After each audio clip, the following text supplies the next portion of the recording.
Alberto Samuner pregunta, ¿sería interesante una explicación sobre las causas que llevaron la situación argentina de principio de los 90, privatizaciones, equilibrio fiscal, desregulaciones, optimismo inversor, a la situación de finales de los 90 y la crisis del 2001? ¿Qué se hizo mal? ¿O qué se dejó de hacer cuando todo parecía bien encaminado? ¿El empeño estabilizador de Menem se debilitó por razones electoralistas? ¿Empeoró la productividad? ¿Influyó el peso de la corrupción en el partido y en las instituciones? ¿Hubo cambios serios en el panorama internacional? Entender esto significa entender por qué las sociedades pueden empeorar. Estimado Alberto, es una pregunta profunda que sin duda requeriría una larguísima explicación, pero yo diría ahí convergen varios problemas que yo sugiero vea el video de la entrevista con Fontevecchia, porque ahí las abordé, pero yo diría que hubo cuatro cosas que influyeron. En primer término, no hubo la flexibilidad que un sistema como el que se había diseñado requería. O sea, para resolver nuestro problema de credibilidad histórica, dos hiperinflaciones, haberle quitado 13 ceros a la moneda, se adoptó un régimen muy rígido en términos monetarios y nominales. Sí, al haber hecho eso, había que fijar de manera irreversible eso, había que crear flexibilidades en el sistema empresario, en el gasto público, en las remuneraciones. En ese aspecto hubo, yo diría, una insuficiente, eh, un insuficiente avance en materia de flexibilidad empresaria, fiscal, laboral, compatible con la rigidez que se había instalado en materia monetaria. El segundo aspecto es que ese régimen llegó a inflación cero cuando el país venía acostumbrado a inflaciones altísimas, es decir, y de depender de inflaciones altísimas. Eso requería y hubo un gran cambio en el régimen fiscal que bajó y abatió los déficits de una manera muy importante. Ahora, eso en relación al pasado. En realidad, el régimen monetario que se adoptaba necesitaba más que eso, o sea, necesitaba un sistema fiscal más sólido que el que tuvimos, más exigente. A ver, una ley de responsabilidad fiscal más exigente a nivel de las provincias, del municipio y del gobierno federal. Eso fue, digamos, un progreso sobre el pasado, pero no suficiente para el régimen monetario que habíamos adoptado. El tercer elemento, y yo creo el más decisivo, fue que durante la última parte de la década de los 90, el dólar, al cual nos habíamos atado como moneda, sufrió un proceso de revaluación muy grande. Si el dólar se fortalece, los requerimientos que se producían sobre nuestro país eran mucho más intensos que los que inicialmente se habían supuesto. El dólar, si usted recuerda, entre los 50 y comienzos de los 90 se había debilitado, era una moneda blanda, si usted quiere, adiposa, floja. Bueno, desde el 95 al 2002 se volvió una moneda extraordinariamente fuerte. El presidente Clinton, que todos creían que iba a ser un presidente flexible en materia fiscal y monetaria, recibió un déficit de 300 mil millones de dólares y lo convirtió en un superávit de 200 mil millones. O sea, hicieron un cambio en la disciplina fiscal monetaria de los Estados Unidos extraordinaria que subió la exigencia, y eso, creo yo, vinculado a la crisis asiática que derrumbó los precios de las commodities, a la crisis rusa que cerró los mercados de capitales para los países emergentes. La crisis rusa se debió a la caída del precio del petróleo por la crisis asiática. Ambas voltearon a Brasil, que era nuestro socio geográfico, y crearon lo que yo llamaría un shock externo de característica de un tsunami sobre la economía. O sea, la magnitud del choque externo que recibimos desde el segundo semestre del 97 hasta fines del 2001 fue brutal, brutal, por la combinación de la revaluación del dólar, shock del este de Asia, del shock ruso, del shock brasileño. Y un cuarto elemento que tiene que ver con el desprestigio del gobierno, por las cuestiones objetables en materia de corrupción, el desprestigio que se generaba por la disputa electoral, donde parte de la explicación del desorden fiscal en las provincias, digamos, fue la disputa entre Duhalde y Menem. O sea, yo diría que esas 4 causas explican por qué un esfuerzo tan grande como el que hizo Argentina, que estaba, como usted bien dice, bien encaminado, con reformas razonables, se encontró con limitaciones muy grandes, yo diría, debido a esas razones. Probablemente las más importantes fueron el shock externo, porque el shock fue de una magnitud extraordinaria y quizás para tomar un atajo se había buscado esa enorme rigidez monetaria para acelerar la convergencia a una estabilidad más rápida. Ahora, eso tenía el riesgo de que si ocurría un fenómeno de revaluación del dólar iba a ser para nosotros extraordinariamente difícil. Es cierto que si hubiéramos tenido más flexibilidad laboral, fiscal, hubiéramos tenido mayor disciplina fiscal y no hubiéramos tenido la disputa política en el seno del oficialismo, hubiéramos estado más fuertes. Eso es verdad. Pero yo diría que esas 4 razones están en el corazón de la dificultad que hubo con unas reformas muy importantes que iban en la dirección que tenía que haber ido. Por ejemplo, si se hubiera flexibilizado el régimen monetario, cuando nadie lo quería flexibilizar, porque acá hay que flexibilizar cuando nadie quiere. O sea, acá hay que ir al revés. O sea, cuando hubo tiempo, yo diría, por ejemplo, en el primer semestre del 97 había tiempo de haber pasado un régimen de conversión a un régimen de meta de inflación. ¿Cuál es el problema? Que en ese momento nadie quería salir, porque el régimen era exitoso. Ahora, eso nos hubiera dado una dosis de flexibilidad. De todas maneras, yo creo que en la sociedad había un escepticismo sobre. ¿Por qué había escepticismo? Porque la sociedad creía que con un régimen de disciplina nos iba a ir muy bien. Y eso requiere un poco de suerte también. Yo diría que el deterioro de los precios internacionales de la producción argentina, que fue muy agudo entre el 91 y el 2001, nos produjo digamos, un entorno muy desfavorable. Eso, digamos, también es otra explicación que uno tiene que incorporar. Hubo una dosis de adversidad que nuestra sociedad quizás no había procesado el problema como para absorberlo, o adquirido los grados de libertad y flexibilidad que le hubieran podido resolver. Ahora, ¿por qué no se adquirieron los grados de flexibilidad? Bueno, porque la fragilidad política buscó el atajo, porque fue el atajo el que fortaleció el sistema para poder hacer la reforma. A veces se necesita un poco de suerte. Gracias.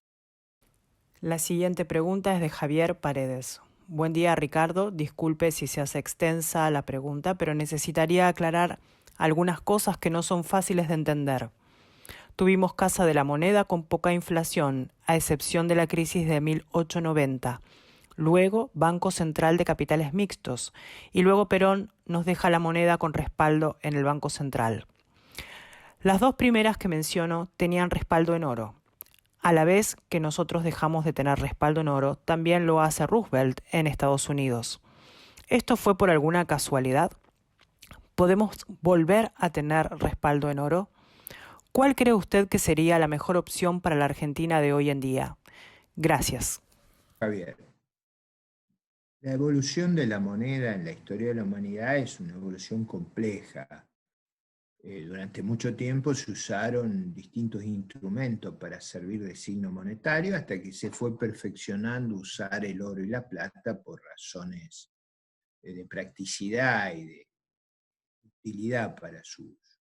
Con el tiempo se fueron, en lugar de usar directamente el oro y la plata, se fueron usando estos tales como respaldo. Entonces se emitía una moneda, pero con respaldo de oro. Ese sistema, yo diría, prevaleció en el mundo y lo adoptó Argentina entre 1890 y la Primera Guerra Mundial, y luego lo retomó después del año 27, a las paridades entre la moneda nominal y el respaldo oro de la preguerra, lo cual fue un éxito extraordinario del presidente Alvear.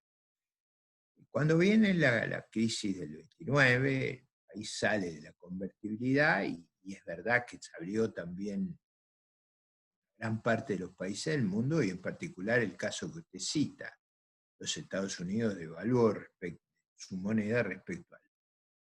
En general, esa situación permaneció hasta el fin de la guerra y al fin de la guerra se adoptó un patrón monetario a escala mundial que las monedas en general se referenciaban al dólar y el dólar al oro. Y ese sistema prevaleció, yo diría, hasta fines de los 60, principios de los 70. Allí, Estados Unidos nuevamente se desligó del oro y generó, digamos, una moneda fiduciaria completa, que es la que prevalece hasta la actualidad, con tipo de cambio flotante. Argentina siguió un ciclo similar cuando el Banco Central se estatizó. Después de la Segunda Guerra Mundial, el gobierno del presidente Perón empezó a usar la emisión monetaria como una forma de financiar los gastos de la tesorería y por eso tuvimos una tasa de inflación muy alta respecto al resto del mundo, alrededor del 30% entre 1945 y 1970. Luego, ya en el 74, en el segundo semestre, se fue produciendo una crisis muy parecida a la actual, de descontrol de las políticas fiscal y monetaria, y explotamos a los 3 dígitos de inflación entre 1975 y 1989. Ahí tuvimos las dos hiperinflaciones, la de 5.000% a la salida del presidente Alfonsín, julio del 89 contra julio del 88, y la de 21.000% en marzo del 90, cuando fracasaron los primeros planes del presidente Menem contra marzo del 80. Ese tema se encauzó finalmente cuando adoptamos la convertibilidad, que fue volver a anclar nuestra moneda a el dólar estadounidense y seguir un sistema que sería muy parecido al del patrón oro, nada más que en lugar del respaldo en oro había respaldo en divisas extranjeras, pero que eran convertibles en oro, así que ese mecanismo, por supuesto, tenía el grado de libertad de si el dólar se devaluaba. Y tenía un gran interrogante, que en una pregunta anterior me hicieron, que es qué pasaba si el dólar se revaluaba. Es decir, si el dólar, en vez de devaluarse respecto al oro, se revaluaba. En este caso, las tendencias revaluacionistas nos afectarían. Como nos afectaron a fines de la década del 90 fuerte.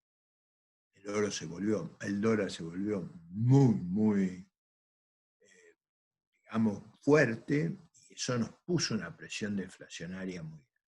Usted me dice qué sistema tenemos que adaptar. A mí me parece que un sistema muy parecido al que tiene Uruguay, Brasil, Paraguay, Perú, Chile. Colombia y México. Yo diría, no innovemos en eso, tenemos que tener un banco central autónomo, que controle el dinero, que no tenga como finalidad financiar grandes desequilibrios fiscales, y tenemos que tener un fisco que tenga una regla de disciplina fiscal extrema. Por supuesto que hay gente que está pensando por qué no adoptamos una moneda distinta, o sea, por ejemplo, como han hecho los países europeos, el euro.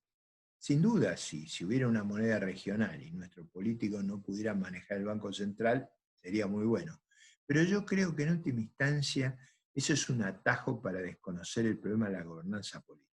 Necesitamos tener un liderazgo político que gobierne el fisco y la moneda de una manera sensata y responsable como los demás países. Si no tenemos eso, aunque busquemos un atajo, un liderazgo político desatado, saqueador, va a terminar con la moneda, con cualquier régimen. Pero lo que tenemos que sanear es la política, eso nos va a permitir sanear el Banco Central y el fisco. Esa es mi modesta opinión, pero no le veo otra salida. Javier Paredes pregunta, me gustaría saber qué consecuencias cree usted que tendría la eliminación de la coparticipación en nuestro país. Formosa, por ejemplo, ¿podría crecer si se la retiran? Ya que si no estoy mal informado, es una de las provincias que, además de recibir más de lo que aporta, posee más trabajadores dentro del Estado que privados. La Constitución de 1853-60, hasta la reforma del 94, no había previsto en esa Constitución un régimen de coparticipación. El régimen que estaba vigente había surgido de las leyes, básicamente de leyes de la década del 30, pero que tenían un impacto limitado. El problema de la coparticipación se puso fuera de control, yo diría, con la reforma de 1988, que dio a las provincias una fracción muy grande de los recursos federales, de los recursos de recaudación, y financió el Estado federal, y eso fue lo que creó esa anomalía donde como Formosa no recauda, sino recauda el resto del país, le financia los gastos. En teoría eso debía haberle dado los recursos para mejorar su infraestructura, sus ciudades, su sistema educativo, su sistema sanitario. La verdad histórica es que se lo gastaron en clientelismo, y eso fue, yo creo, muy negativo. Yo, muchos años atrás, una vez el actual ministro de Defensa, que era el jefe del bloque justicialista, decía que yo quería abrogar la coparticipación. Es verdad, yo alguna vez he propuesto que por sistema sería que cada provincia recaude y que en todo caso la transferencia federal asegure el acceso a un nivel básico de servicios públicos y no dé lugar a los excesos que hemos visto. Ahora lamentablemente está en la Constitución. Yo lo que he propuesto para su información es que devolvamos la base tributaria a las provincias, gran parte, que sean las provincias las que recauden, y que el fondo de coparticipación sea más pequeño. Al hacerlo más pequeño, no va a tener esa magnitud que permite esa disfuncionalidad que usted señala. Y si tuviera menos recursos para el sobreempleo, lo que tendría que hacer es transferir esa gente al empleo privado, a la producción, a la generación genuina de recursos y no a vivir de transferencias de otros. Ese proceso de transformación lo tenemos que hacer y no es un proceso que se hace de la noche a la mañana, pero es inevitable para que el país se vuelva más productivo, más sano y que una parte del país no viva deslomándose para sostener a otra. Lo natural, lo sano es que cada cual gane el pan con el sudor de su frente y que solo sea para cubrir el infortunio o desigualdades que se pueden ir corrigiendo con el tiempo el mecanismo de transferencia. Ese me parece a mí que es la lógica conceptual que deberíamos seguir. Igual, muchas gracias, Javier, por la pregunta.